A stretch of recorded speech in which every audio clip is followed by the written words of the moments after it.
Hey everyone, in this video we are going to go over a Supermesh problem that includes a dependent source.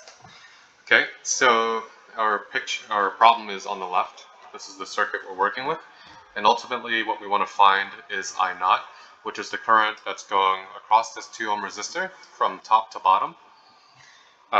And so right off the bat, we know we want to use mesh analysis for this, and we can see that there are a total of 3 meshes, 3 independent loops in this problem. So I'll go ahead and label those currents, those mesh currents. I'll call them I1, I2, and I3. And then we were told in the problem that this is a supermesh problem, so that's a nice hint. And the idea behind a supermesh is that there is a current source. Doesn't matter if it's independent or a dependent current source. The point is, when we say supermesh, it means that there is a current source in between 2 or more meshes.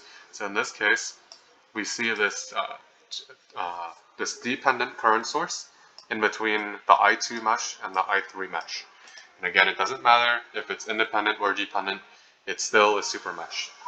So let's go ahead and attack this problem, and you'll see that there's no difference in the way that we approach it if it had been an independent current source.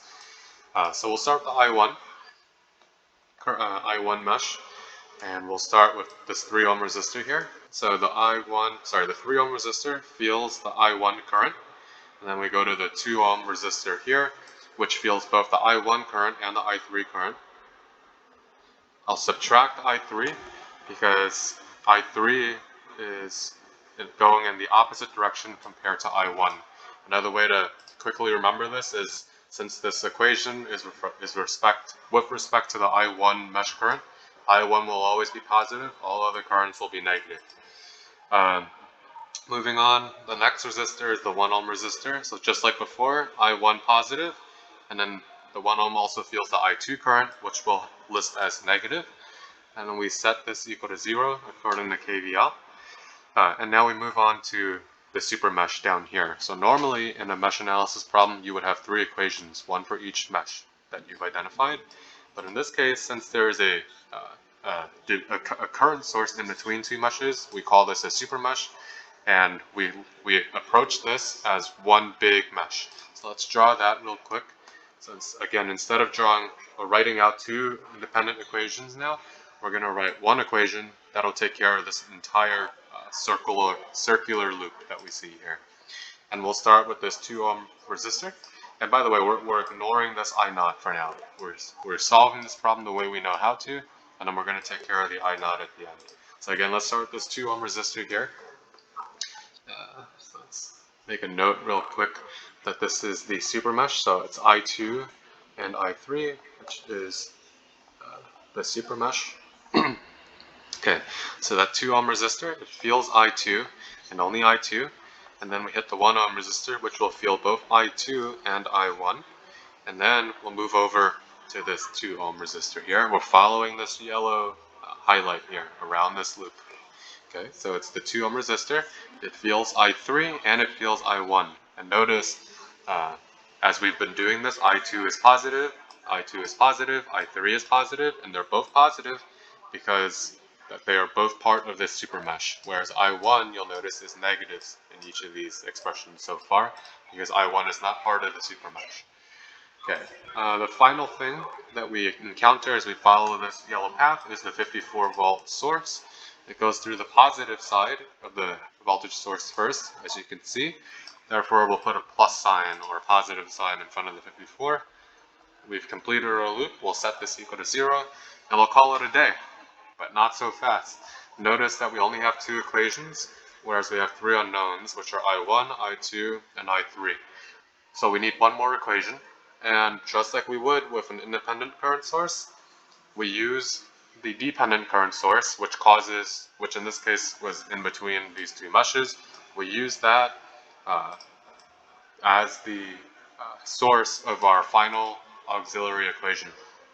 So what we could do real quick is just parameterize what this current source is. It's a dependent current source, and we see that it has an amplification factor of 2, and it's amplifying the current that's going across this 2 ohm resistor from top to bottom. So right off the bat, we can see that the I2 current, if we sort of expand it, is going in the opposite direction. Therefore, we see that I naught is equal to negative I2, because I naught is going from top to bottom across the 2 ohm resistor, whereas I2 goes from bottom to top. So magnitude's the same, but opposite directions. So now we know that this current source here is really just 2 times negative I2. So what we can now write is an expression that relates this dependent current source to our mesh currents I2 and I3.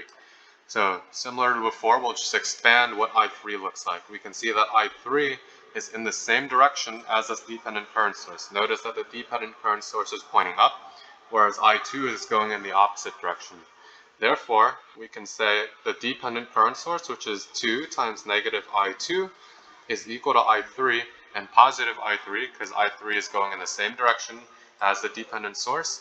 And then we'll subtract from that I2, and we subtract because I2, as you can see, is going in the opposite direction.